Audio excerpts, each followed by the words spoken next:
Babalik na kami ng Davao or sa Manila Abra. Si Marjorie na mamaalam sa kanyang lola. So medyo malungkot yung eksena. At merong issue malaki po tungkol kay Irene. Guys, sorry kasi hindi po makakasama si Irene, guys. Pasensya na po. Yan. Kahit ako din hindi ko alam yung mangyayari. So ang babalik lang ako at saka si Marjorie.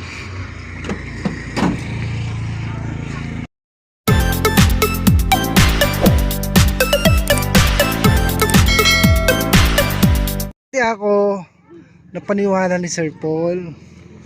Si Sir Paul talaga i-recommend ako to kay Mother Lily. Pati si Kuan, si Erin. Okay ka na? Payak-iyak ka pa. Pati ako nadadamay sa iyak-iyakan nyo. Kasi sir, wala na raw silang pagkain dito. Walang bigas, walang ulam. Di ba nabakasin sila may lingko sa palinito rito? Ang higit 1 week yata yun. Sabi nila kay Sir Paul, Sir, balik na kami ng dito. Oo. Puro dositaw yung ginito. Doon kasi lalo na sa Abra, hindi sila pinababayaan ni ma'am. Maraming laman yung rip doon. Lalo na pag darating si ma'am, ay sobrang daming pagkain. Chris, excited ka na? Bumalik ng Abra? Ha? Excited ka na bumalik? Hindi po ganun. Sorry guys. Bye. Bye. Man. Sahag. Antar mo gamit. Buang talaga si Sir Paul. Napaniwala ako doon. Kala ko totoo talaga. Pero habang ini-interview niya, sana it's a prank. Matapos sa isip ko yun. Seryoso pa naman magsalita. Sorry. Sorry guys, na-prank kami ni Sir Paul. Akala po namin guys. Nakuha ko pa yun. Tinanggal ko pa yung yung binhi ng saging. Dito. Oo, nilipat namin dun sir. Kasi nga hindi na aalis. Ang tanggalin mo yung saging dyan kasi itatanin ko sa Abra. Yung pala, prank. Ang lakas dito mag-trip ni Sir Paul eh. Yan guys, na-prank kami ni Sir Paul. Hi guys, magandang gabi sa inyo lahat. So nandito na kami guys sa Davao City kasi kinuha kami ni Sir Paul. At uuwi na kami ng Maynila. Punta kami ng airport kasi mas malapit dito guys yung way papuntang airport kumpara doon sa Taloytoy. So dito kami sa parking lot ng SM Davao. Yan guys. Dito kami muna kasi alas 11 pa yung alis namin papunta ng airport. Irene, may tatanong ako sa iyo. Kumusta yung pakiramdam mo dahil sa wakas finally ayan natuloy ka na rin pauwi ng Abra. Ano yung pakiramdam mo? Naman ako. Kasi nakapagpatuloy sa pag-aral para ipagpatuloy ko pa yung pag-aral ko doon para makatapos ko ako. At sobrang masaya talaga ako. Ito ang hirap ng buhay sa inyo, di ba?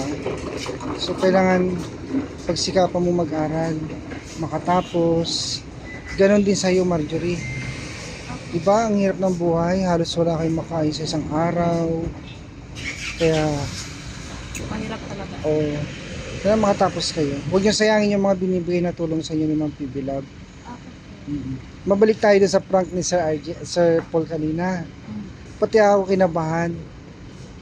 Ano naramdaman mo kanina na prank ka? Na hindi ka na matutuloy? Iniisip ko talaga na mahirap talaga to. Paano na lang ako pag nasabi ko na.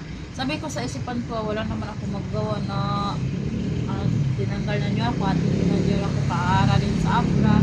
Sabi ko pa sabi sa Sir Paul na doon na lang daw ako. So iniisip ko talaga na kung hindi na ako papaaral dito, ngayong araw sa isipan na lagay sa isipan ko talaga, magbibiyahe na ako, papunta na ako dito ng Davao, maghanap na ako ng trabaho agad.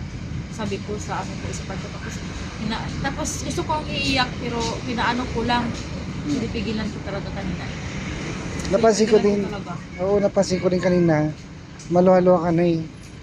So medyo naggulat talaga ako kasi Nagugulat din ako eh. Bakit gano'n? Sabi ko na wala namang ang sinabi. galing, oo. Sabi ko sa isipan ko, dapat sinabi na lang nila Sir Paul at Tita na ayaw na akong makapagbalik ng Abra kasi para hindi na ako naka-impact nila ako. Tapos iniisip ko talaga, nahihiya ako sa mga ka-relatives ko talaga. Akala ko na totoo. Siyempre, pag naiwan ako doon, pinatawanan nila ako. Noon, iniisip ko talaga. So naisipan ko talaga, pag iiwan, kung natuloy ako kanina, iiwanan nila ako Sir Paul at hindi na ako pabalikin ng Abra. Ano na talaga ako, umalis na din agad ako sa sa amin. Maghanap ng trabaho. Maghanap ng trabaho dito. Magtatrabaho na lang ako. Yung naisipan ko kanina eh. Kaya hindi ko napigilan yung mga nawa ko, naiyak ko sa prank ni Sir Paul. Akala ko totoo nga. Ang galing Kasi nga. totoo eh. Ang galing nga ni Sir Paul. Ako man nagulat din eh. Ano Kasi talaga? wala akong idea na nasasabihin ni Sir Paul yun. Pero pumapasok sa isip ko kanina, sana prank lang. Oo, prank lang sana ito. Pero hindi ano eh, magaling talaga si Sir Paul Pero magdrama. totoo yung Ang galing. Sir kasi walang anong serious talaga. Oo. Serious na serious. Tapos Pati si Marjorie napansin ko nalungkot kasi Sobrang lungkot ko na. Akala ko nga totoo yun. nalungkot ka baka din na ayaw ko na. oo, tinitingnan ko nga yung mga mata nyo kanina. Ikaw, nangingilid-gilid na yung mga luha mo. Ito Pigilan niya kasi. Pinipigilan ko na si Marjorie din kanina. Pinipigilan ko din mo lang. Parang natulala kasi na-shock. Pati ako na-shock ako eh. Wala man akong Hindi ko kaalam-alam. na pala yun, kaya hindi ako na malulungkot talaga ako. Sabi sa isipan ko, hala, ang hirap pa naman dito. Tapos wala akong pinagpunan dito, wala akong mga tanim, tapos wala pa kaming pagkain, ano na lang. Sila isipan ko talaga, ito kung maiwan ako sa bar, wala na akong magawa. Tapos punta naman ako ng Davao. Punta na talaga ako dito sa Davao, magtatrabaho na sana ako. Akala ko na kasi nalulungkot ako, naya ko na pagkakapag-aral kasi gusto ko pa naman, gusto ko talaga matapos ko yung Tapos, pag-aral. graduating ka na kasi ngayon eh.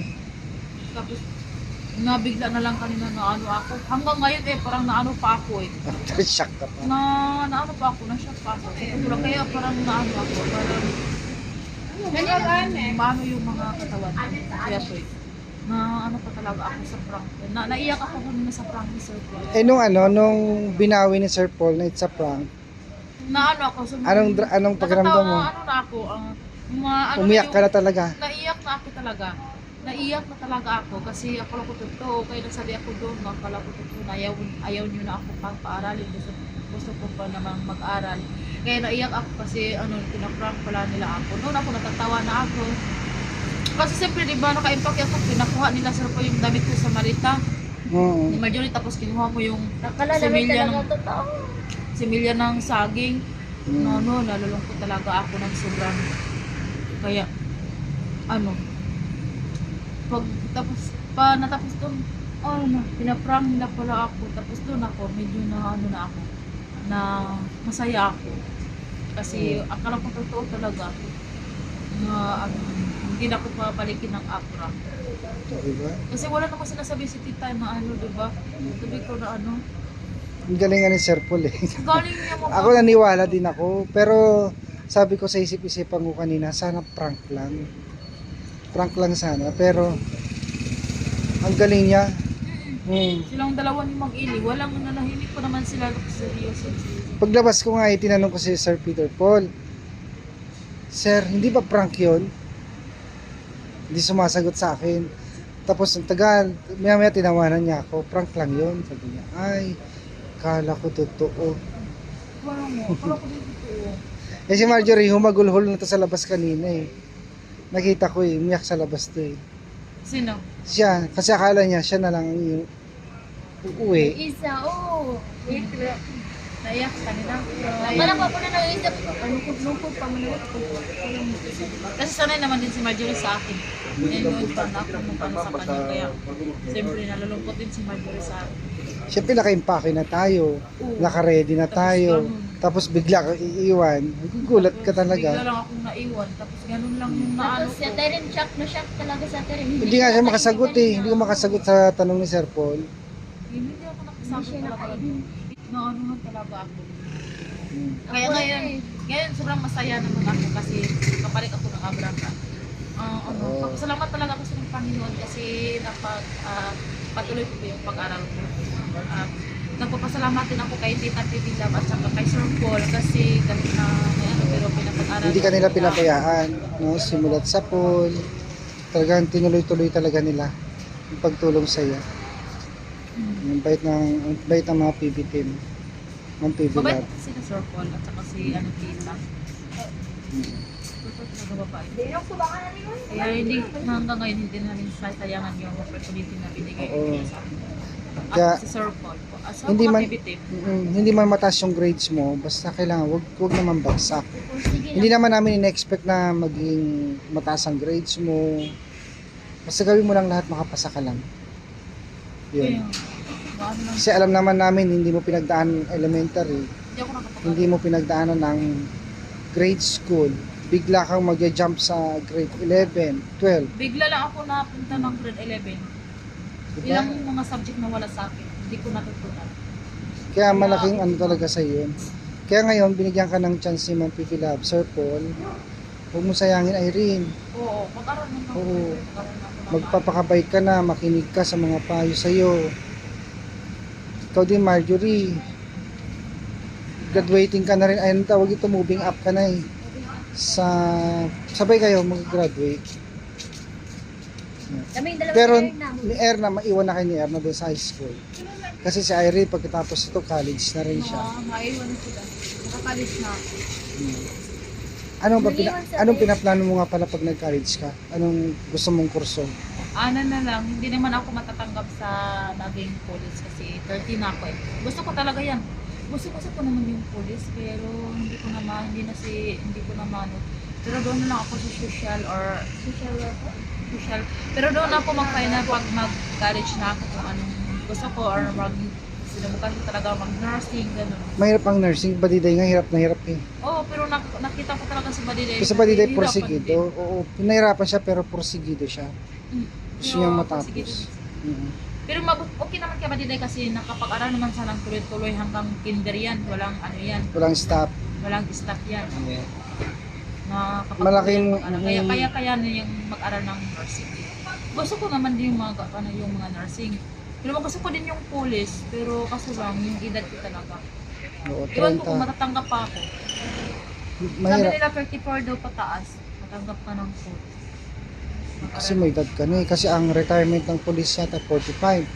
Ilang years ka na lang, ang baba ng serbisyo mo sa ano.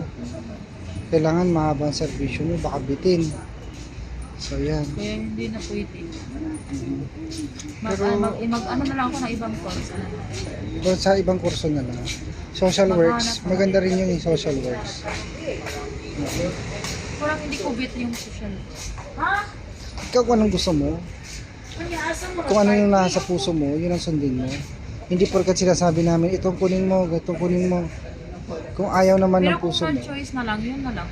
Sa akin Parang okay lang, like mas okay yung ano, mas Alam nyo, mas maganda magtrabaho sa gobyerno. mas okay din yung social kasi hindi din mahirap masyado. Marami kang benefits, malaki ang sweldo. Kasi pag private, naranasan ko na yun, mababang sweldo. Pag government employee ka, maganda. Daming benefits yan. Pero okay lang yung maganon at least may nakukuha ako, may meron din ako ng ano na may pinapag-aralan din ako ba nakukuha ako ganun.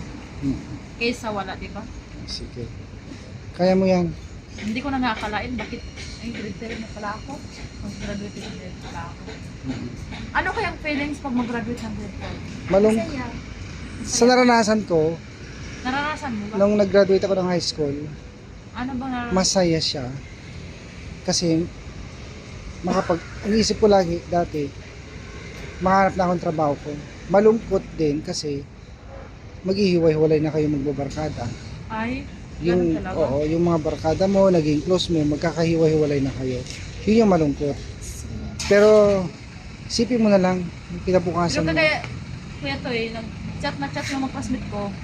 Na sinabihan nila ko, kailan daw ako balik na abra, enrollment daw ngayong 22. Sabi ko na, ay, hindi na ako makabalik dyan, sorry po. Sabi nila, ay, wala na daw silang ating babae dun sa. Kasi sinabihan ko sila, ayaw ko na magbalik doon. Hindi ko naman palang problema sa pag-enroll kasi ano naman Sir John, siya na yung bahala. Kaya nga. Kahit mali, Pinanahan ko lang yung mga classmate ko doon.